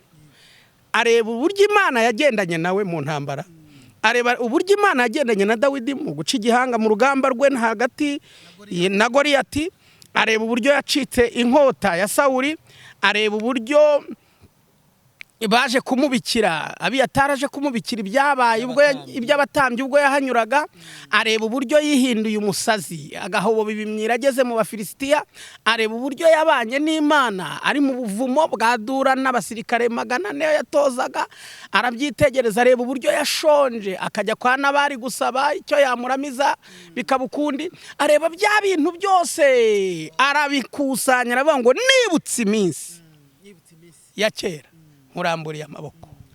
Urakoze cyane, munyemerere kubwuko umwanya wacu uragiye, ngira ikintu nenda kubabaza. Muvuzeho mbere mu buzima bwa mbere tukiri mu bubata, tukiri ahantu, ariko ndagira ngo mbabaze mu buzima bwo kuba abapasiteri, muri abashumba, muri abakozi b'Imana. Mbibutse ko uyu munsi dufite amateka y'abakozi b'Imana batandukanye. Hari abo turi kubona kuri social media, kuri YouTube, ahantu hatandukanye, ariko bafite ubuhamya butari bwiza. Ndetse mfite ubwoba ko ibyo tuvugira kuri social media bimwe bizagusha abandi, kuko hari abantu bafite ibintu biri kuvugwa kuri social media ariko ubona ko bitazarema itorero ry'ejo hazaza. Turashaka amamodoka byihuse, ntabwo gutunga imodoka ari bibi. Mbibutse ko gutunga imodoka ni kimwe mu migisha Imana iduha kugira ngo tubashe kugera aho idutumye kandi tuhagere vuba, ariko ntabwo ariyo ntego y'ubutumwa bwiza. Icya kabiri, abandi ngo birirwa basaba amafaranga, ni ibintu bigoye. Sinza kuvuga cyane kuri ako gace. Mwebwe mu buzima bwo kuba mubaye abapasiteri, mwabaye abaririmbyi, baba barabaye muririmbyi? Nabaye muririmbyi muri korali Sezerano y'Inyamaga Bisumba, igitangira kera. Hanyuma waba warabaye umuririmbyi? Nabaye umuririmbyi muri korali Gorogota ya DPR hano Nyagatovu. Uyu we ndumva ari anakomeye. Rwose cyane. Mubaye abapasiteri ariko mwarabaye abaririmbyi. Ndashaka kugira kuko uyu mwanya ndashaka kugira ngo dutange ubutumwa muri ibyo bice. Mu baririmbyi twaririmbyemo bagira icyo badukuramo uyu mwanya. Mu bapasiteri tubana nabo ba buri munsi badukurikira, tugira ikintu twavuga ariko kandi cyubaka. Ndagira ngo kandi nongere nze guhera hano kwa Pierre. Eze Pierre, umaze guhamagarwa ku nshingano y'ubupasiteri, niki kintu cyagukomerekeje, cyakubabaje, cyaguteye agahinda uyu munsi waba ukibuka? Waba waratewe n'abandi bashumba bagenzi bawe, waba waratewe n'undi muntu ariko kikasa naho kinjiye mu buzima bw'igikomere cyo mu bupasiteri bwawe? Utubwire rwose, utubwire niki cyaguteye uruguma, kuko ndabizi ubu mwaragumaguritse, mwarashize. Urakoze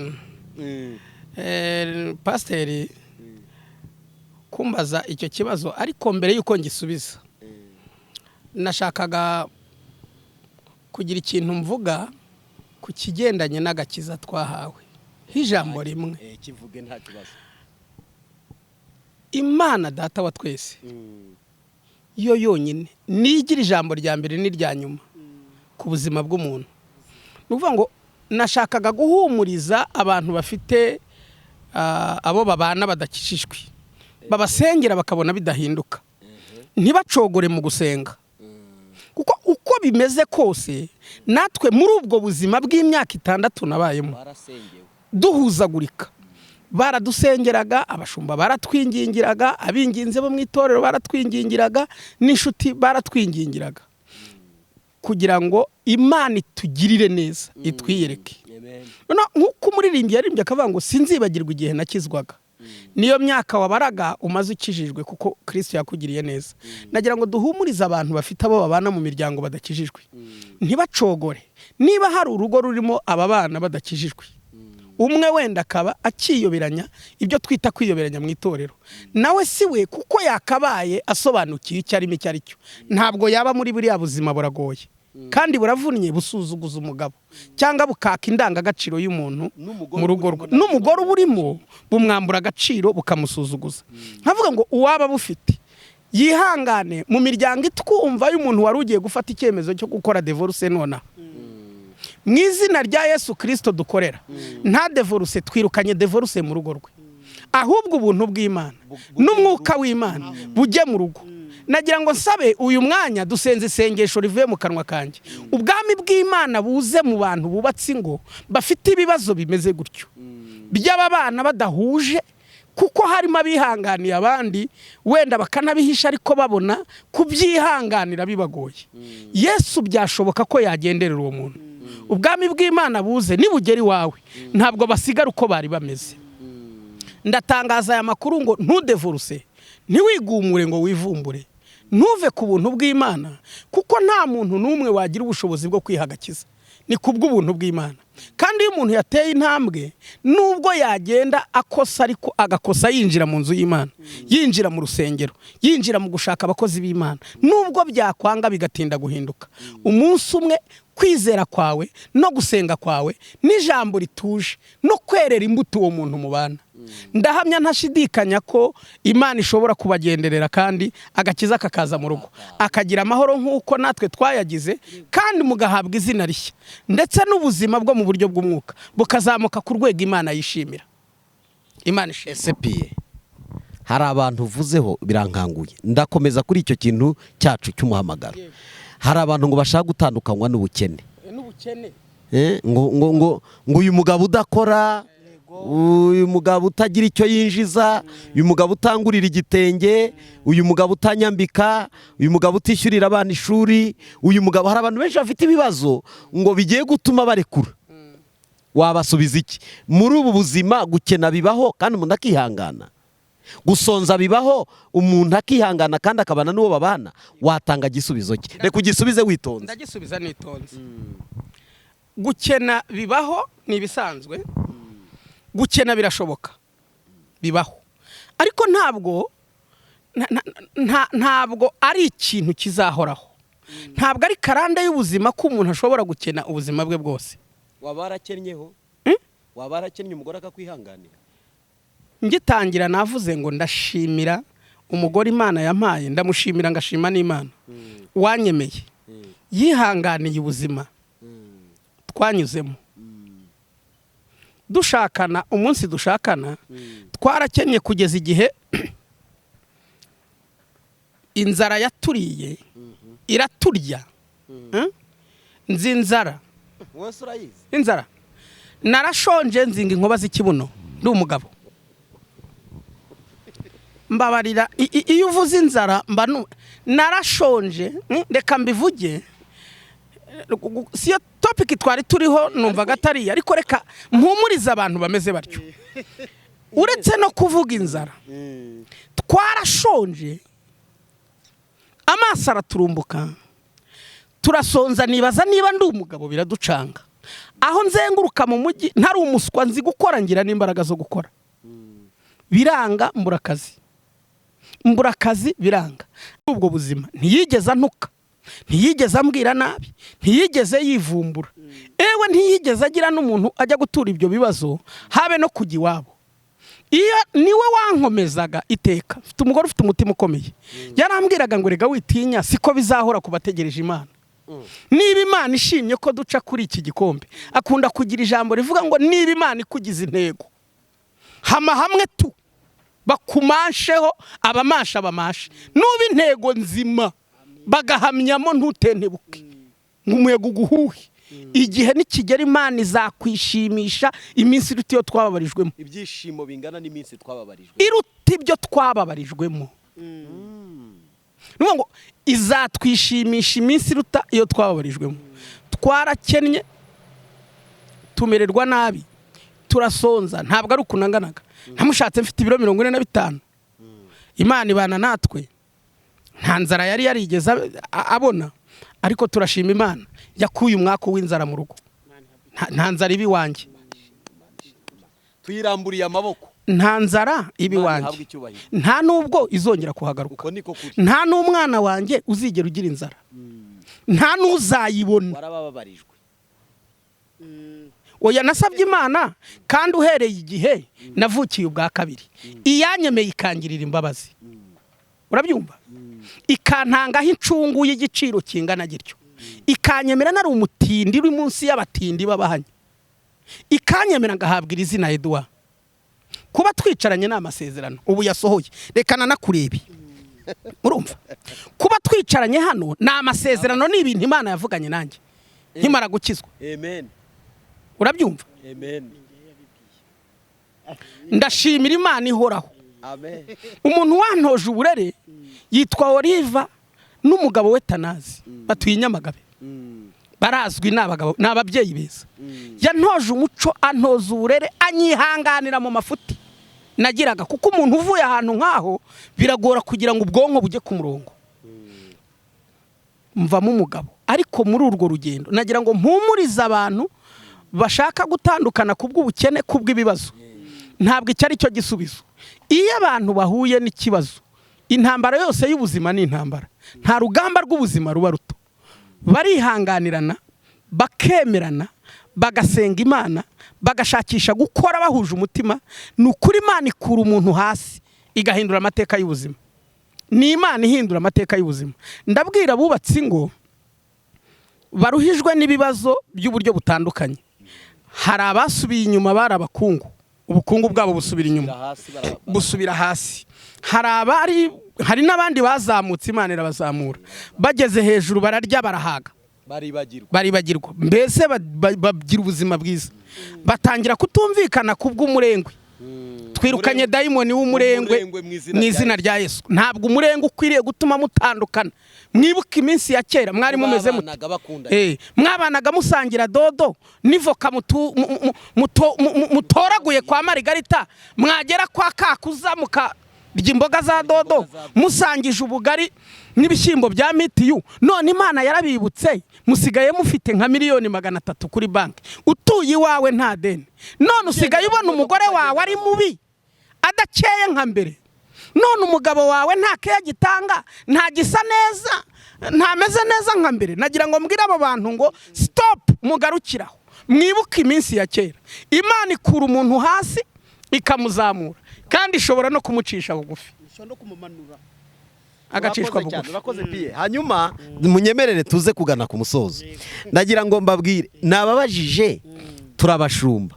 Yengira abantu benshi twagonganye mu rusengero. Ubu ngira abanzi bazanywe n'urusengero batazanywe nuko twapfuye imbibi. Urumva batazanywe nuko ari kindi twapfuye dupfuye umurimo baranyanga. Ubu ngubu haraho nta kandagira mbashobora no kuntera amabuye ariko icyo nabahoye nicyo cyari gikwiriye. Wari uzi ko ari igihe ugongana n'umuntu ariko ukemera guhagarara muri iyo nshingano kuko ari cyo gikwiriye muri uwo mwanya. Mwebwe mwaba mugira abantu mwagiye mugongana muri uwo mwanya. Reka nguhereho Saratiyeri hanyuma tuzagana ku musozo. Murakoze cyane. Imana ibahe umugisha bakozi b'Imana. Ijambo turiho ni ijambo rivuga ngo twibutse iminsi ya kera.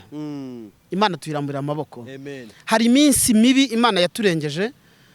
Nkinjira muri uyu murimo hari iminsi mibi nagezemo. Ntangiye umurimo w'ibwirizabutumwa nababwiye yuko nakirijwe iburasirazuba aho nahakoze umurimo nyobora amakorari atari make. Imana ingirira neza inzana hano i Kigali. Iyo nayo ni iminsi. Hanyuma ndirimba muri korari Gorogota yo ku mudugudu w'Inyagatovu. Ariko ntangiye umurimo w'Imana w'ibwirizabutumwa nagize igikomere cy'umupasiteri ntari buze kuvuga izina. Hanyuma kubera ko Imana yari impamagaye kandi ishaka kunkoresha hanyuma nkajya nerekwa ibintu aho ngaho. Hanyuma abakristo barankunda kandi njyewe nari ntaraba umupasiteri.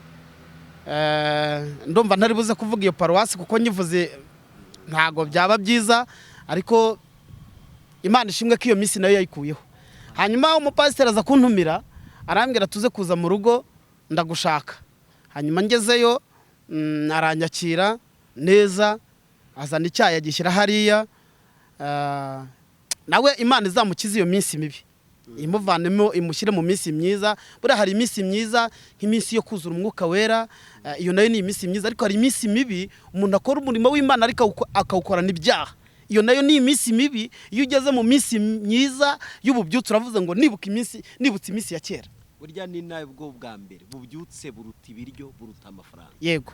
Hanyuma uwo mukozi w'Imana hanyuma arambwira ngo ndagira ngo usubire muri bya bindi ibyo yansubirishagamo ni uburyo abakristo bari bankunze, bakamwereka ko bankunze we batamukunze. Ndamubwira nti rero ntago ari njyewe wabiteye, ahubwo buriya ni ukubera yuko twari twasenze bigenda gutyo. Yari yantumyeho njyana na madamu. Wow. Na madamu wanjye tugezeyo, hanyuma n'ibyo biryo ntitwabiriye. Yahise amagurukana arambwira ngo ni gute nkanjye jewe membre fondateur wafonze itorero wowe ukagira agaciro kundusha. Ndamubwira none se mushumba wanjye ni njyewe wabiteye. Hanyuma umudamu we ahita ahaguruka amubwira ngo none se ngo yaba ari we. Ahagurutse ahita aterura ijagi y'amazi ahita ayimena ku mugore we, ahita nsingira ashaka kunkubita. Ndasohoka n'umudamu. Umudamu wanjye arambwira ngo ariko se nuko abapasiteri mubaho? Icyo nacyo ni igikomere nahuye nacyo mu murimo. Urumva ko icyo ari igikomere, nabwo navuga ngo nibutse iminsi ya kera nyiramburiye amaboko. Nicyo yarakinkijije. Si icyo gusa natangiye umurimo, ntangira gukora umurimo, nahuye n'igikomere cy'ubuzima, gutangira umurimo ahantu abantu badakijijwe, gatangira umurimo nta mafaranga nta support baguhaye, ugatangira umurimo uvuza ingoma. Nahuriyemo n'inzara, nahuriyemo n'ubukene no kugendesha ibirenge. Twibutse iminsi ya kera, Imana tuyiramburiye amaboko. Abantu baratwanze, niko bigenda. Bakavuga ngo twihamagaye ngo twagiye gushaka ibya 10 ngo n'amaturo, abantu baratwanga, abantu ntibadusuhuze, abo twaririmbanaga ukagira ngo wakoze ibindi byaha. Ibyo nabyo ni bikomere. Ariko twibutse iminsi ya kera aho tugeze ubu, Imana tuyiramburiye amaboko. Murakoze, reka ngarukiriza aho namwe muvuge. Wabyumvishije ibikomere. Muntu umwe yigeze ambwira, arambwira ngo nguhaye amezi 3. Wowe Ndorimana Edouard, iryo zina ryitwa pasiteri, n'ubu utari warijugunya ngo urijugunye ku karubanda, urijugunye mu butayu, tisha uzamenye ko ntari umukozi w'Imana. Ndabwira ntese habaye iki? Turizana wowe ugatinyuka ngo ugiye gutangira itorero. Ati ngwino hano wereke uko bakwigisha. Arambwira ngo anyigisha amayeri yo hanza. Ababwira nti sinayashobora. Icya kabiri, ngwino nkwereke umuntu uguhemba, uve mu bintu byo kwirirwa wirukanga ngo watangiye itorero. Ngiye gusenga, Imana irambwira turiya muntu rero ni intumwa ya Satani. Komeza ibyo nakubwiye, nzakomeza mbane nawe. Ngiye kumuha igisubizo, ndamubwira nti Imana yambwiye ngo nkomeze. Arambwira ati naya na 3. Amezi 3. Niba hari ikintu kibaho cyanteye ubwoba bwa mbere, iryo jambo ryanteye ubwoba. Nakoreraga kuri 3 nahawe, ngize umugisha mbonira yandengeje. Ubu ngize imyaka 6. Kankubwire, umuntu ashobora kumva ari gitoye, ariko iyo umuntu akubwiye ijambo ribi, utangiye utari wakomera, utari wagira imbaraga, abaguciye intege mwitangira ni nko guca umwana amaguru akivuka. Abazahagurukira kuki? Ariko ndashimira Imana yabanye natwe, turacyakora umurimo w'Imana. Pierre, ufite ibintu byinshi wahuye nabyo, ibyakumanuye n'ibyakuzamuye n'ibyakuvangiye n'ibyakuvanguruye. Niki cyakubaje umutima wawe mu rugendo rw'ivuga butumwa ryo kuba mushumba, ukaba pasiteri, ukaba revera? Niki wagonganye nacyo cyakomerekeje umutima wawe? Imana igumije. Urakoze cyane Revera Edouard. Mu bikomere umuntu twahuye nabyo muri uyu murimo ni byinshi, ariko ku ruhande rwanjye ntabwo byambereye igisebe kimbabaza cyangwa kinsikamira ngo meranwe nacyo, kubera ko nari narasobanukiwe umuhamagaro wanjye n'umpamagaye icyo mpamagariye gukora. Uzi impamvu ya mbere? Mu itorero nasengeragamo nari ndimazemo imyaka myinshi. N'ubundi ufite awagiye uteganira nabo henshi. No mu murimo nagiye nkora Kigali, aho nagiye nkora umurimo, kandi mu rusengero mu itorero nzwiho, nagiye mpura n'intambara nyinshi. Noneho bitewe n'ubuzima bwo kunyura mu muco wo gukunda gusenga n'umwuka wera. Umwuka wera ni mwiza. Noneho uko umwuka wera ngendereye akambwira ati komera ndi kumwe nawe, kandi nkabibonera ibimenyetso bituma nkomera. Ariko mu bintu 3 byambabaje muri uyu muhamagaro, nkumva ndabihiwe. Icya mbere ni umupasitoro wari umushumba mukuru unkuriye, mukuru watinyutse akagenda akambika ubusa umwizera mushya yari umumama uhinduye imyizerere y'abasilamu aza ku nyigisho z'umubatizo ari umugore w'umugabo aramusambanya amuzinira agakiza ndabibona mubaza impamvu yabikoze ambwira amagambo y'amanjwe icyakora mpita nuzura ifuhe ndamubwira nti nubwo uri mukuru mu izina rya Yesu Kristo nkorera ndaguciye byarandiye uretse wumva ikintu cyambabaje munyumve neza n'abadukurikiye wanyumva ugiye mu mwanya wanjye nkanjye handitswe ngo ugusha umwe muri abo bana bato bizera icyiza nuko yahambirwa urusyo mu ijosi agatabwa imuhengeri reba gufata umwizera mushya uri ku nyigisho y'umubatizo ugatinyuka ufite rya zina ya matitire baduha yo hejuru ntazi ukuntu ameze aya twavuze yaba ari ayari nanda zaza nanda ariho nayo twabanjirije ugatinyuka ugahabwa iryo zina warangiza agenda yitwaje uburyo bwo gukora umuhanuzi amubeshya ibyo yeretswe amubuza no gukorera Imana mu itorero yaragiye icyo gihe twari dufite ikibazo ashaka gukora uburyo bw'ukuntu yakwitanga ngo urusengero rwubakwe aramubwira ati suka umwuka nyoboye kumbera umwuka mubi mwuka muba mubwi amuyobora yuko ari buyamuhe ayakubita ikofi arangije aramubwira ati kandi ndakuderevura gukorere deliverance arangije aramujyana aramusambanya aramurarana mu irogi tubimenya dute aje mu nyigisho z'umubatizo aho twari turi aza mu nyigisho y'umubatizo ahageze mu gihe dutangira gusenga twigisha abizera bashya twari ku nyigisho yo kubabwiriza umubatizo w'umwuka tubabwira ngo nationalite y'umukristo ni umwuka wera ni ukubatizwa mu mwuka wera ako kanya impano y'umwuka wera itangira gukora nk'ikimenyetso ufite impano y'uburondozi aramurondora ati niki cyatumye uko amushyira ku ruhande amushyize ku ruhande kuko yari umudamu amwatuza icyo kintu ahita amubwira byose uko byagenze nsanga uwo muntu ndamubaza arambwira ati ubwenge bukiza ubufite nuko yambwiye nti ugatinyuka ukagira gutya tumva kandi hari uburyo ge nayobowe kandi nkuri hejuru ku mwuka wera yamuyoboye mfite ubutware nzagukubitira muri uyu murimo twakoranaga umurimo w'Imana ndamubwira ntumva nkubwire mpagaze mu butware mpeshwa n'ijambo ry'Imana ndaguciye kuboko kw'Imana kuguhane genda cyakora yaze yaragiye nyine ubwo Imana yatwikura ibiteye isoni bye ariko icyo kintu cyarambabaje kinsigira uruntu numva ndanamwawe kubera iki mu by'ukuri niba iri zina twahawe ry'ubushumba izina twahawe ry'ubupastoro biragatsindwa kubona pastoro yandagara iyo yandagariye hariya wumva umwaye tu icya kabiri birababaza icyo kintu cyarambabaje icya kabiri ni umuntu watugambaniye muri uyu murimo atubeshyera ibyaha bibi tutigeze dukora neza dukorera idosiye yo kutubeshyera arangije atwangisha abakristo badukurikira mu muhamagaro ku Imana araduhamagaye umubare w'abantu benshi baradukurikira abakijwe n'abadakijwe n'abaza aho dusengera harangije ahimba ikintu kirahavuga ukuntu tubatirisha inzoka ikazi karigata umuntu mbese adukorera ibintu byo kuduharabika bimwe bibi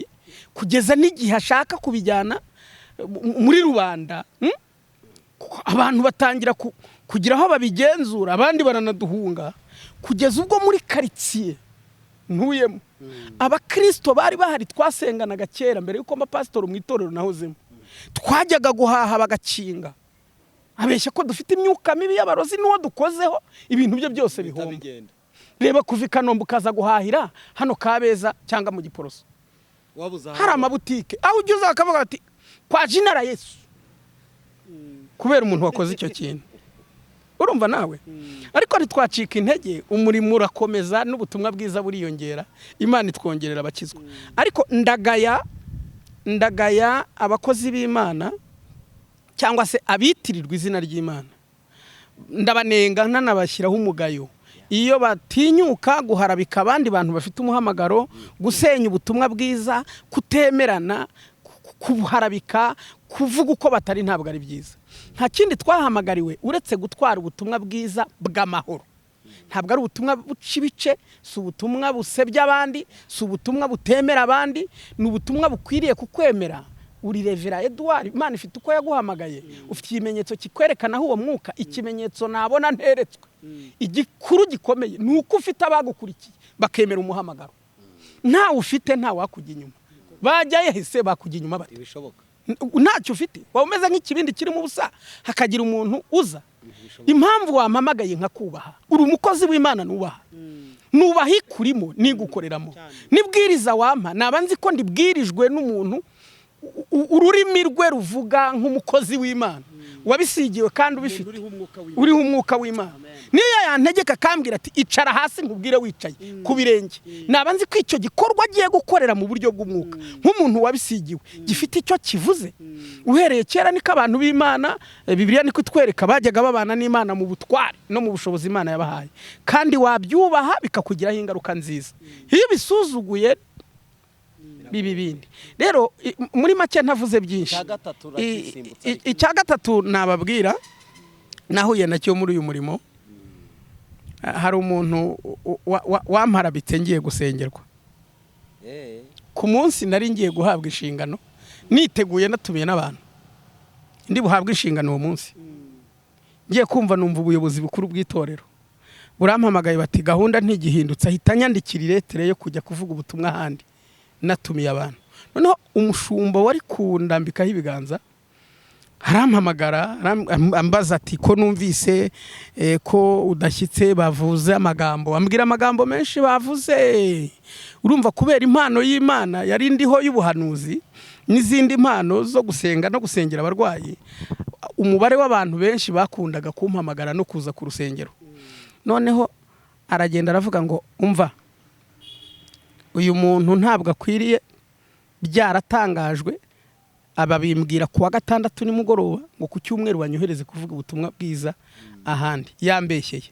Ngeze imbere y'umuyobozi mukuru, umushumba arambaza ati niko Pastor Pierre Karame mushumba, ibintu numvise ko biguhanagura henshi, ko muri make reka mbyite muri mvugo ko bigusengurura.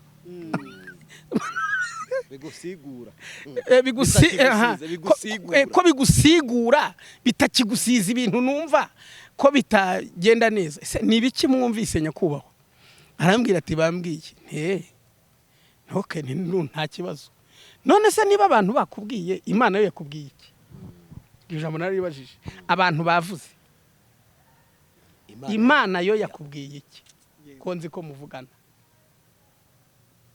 Ntambwira ntariko biranashoboka ko naba ntashyitse, kuko ukuntu nteye, iyo abantu benshi bamvuzeho inkuru zitari nziza cyangwa bakamvugaho nabi, ntabwo nihutira kuvuga ko ndengana. Oya, bintera umutima wo gusubiza amaso inyuma nkisuzuma, nkavuga none ibyo bamvugaho, niba 100 bamvugaho, hashobora kuba hariho 1 cyangwa 5 buririraho, byo sinkwiriye kubireka. Bigatuma ngira umutima ugenzura, kuko ndi umuntu ntabwo ntuye mu bwami bw'Imana. Noneho bamaze kumbwira gutyo, ngiye kubona mbona agiye mu mwuka gakeya, arambwira ati ngize iyerekwa. Ambwira iyerekwa agize. Arambwira ati mbonye inkoko y'isake nini nziza ihagaze imbere yawe, ibika. Numva ijwi rimbwira ngo igihe cyawe ni iki cyo gusigirwa uyu murimo. Ibyo bakuvuze byose ntabwo ari ukuri, bitaye agaciro. Ahita ashyiraho gahunda, arambwira ngo ndi bukwimike mu gitondo kwe. Uko niko byagenze, umurimo urakomeza. Mpabwa iyo nshingano, ariko icyo gihe narabitekereje, ndavuga se mu by'ukuri unyumve neza, mu murimo wo ku rusengero iwacu ko dukorera Imana no muhamagaro, nta mushahara ari uhari ngo turarwanira umushahara. Oya, ahubwo mwivuga butumwa dukora, dutanga ibyacu n'amaboko yacu n'igihe cyacu n'umwanya wacu, kuko nta ngingo y'imari y'umushahara wo kuvuga ngo wenda abantu bararwanira ibi. None aribazaga ko tutarwanira umushahara, ko ntawo, ntiturwanira ubutunzi, ko ntawo. Niki gishobora gutuma umuntu akwandagaza akagusiga umwanda? Hanza gutekereza, ese yatinye ko nshobora kuzamuruta, nkamurutisha iki se? Ko byose numvaga ntacyo bimaze. Burya abantu bashobora kugira ibyo bahanganiraho kubera ko bifite inyungu, harimo umushahara, harimo ubutunzi, harimo n'ibindi. Twebwe twari mu gihe n'ubu tukirimo cyo kubiba ijambo ry'Imana turira, ntago twari mu gihe cyo gusarura. None ukibaza impamvu umuntu akora ibintu nk'ibyo. Icyo kintu rero isomo cyansigiye nubwo cyankomerekeje, natangariza abantu bose bafite umuhamagaro w'abakozi b'Imana, mbingingira kubahana no kwemerana. Icya kabiri kandi, niba ubonye hariho umuntu ufite ikintu Imana yahaye wagufasha mu buzima, mwemere umwigireho. Birashoboka kuko hari impano wasanga afite udafite, akagufata mu mugongo akagukomeza, kuko turi ingingo za Kristo Yesu. Umwami waduhamagaye n'umwe, isezerano ni rimwe, igihugu tujyamo ni kimwe, n'ubwami tujyamo ni bumwe. Murakoze. Umugisha, munyemerere duhinire hano, munyemerere dusoze. Pierre, ndatekereza ko uzagaruka. Urabitwemereye?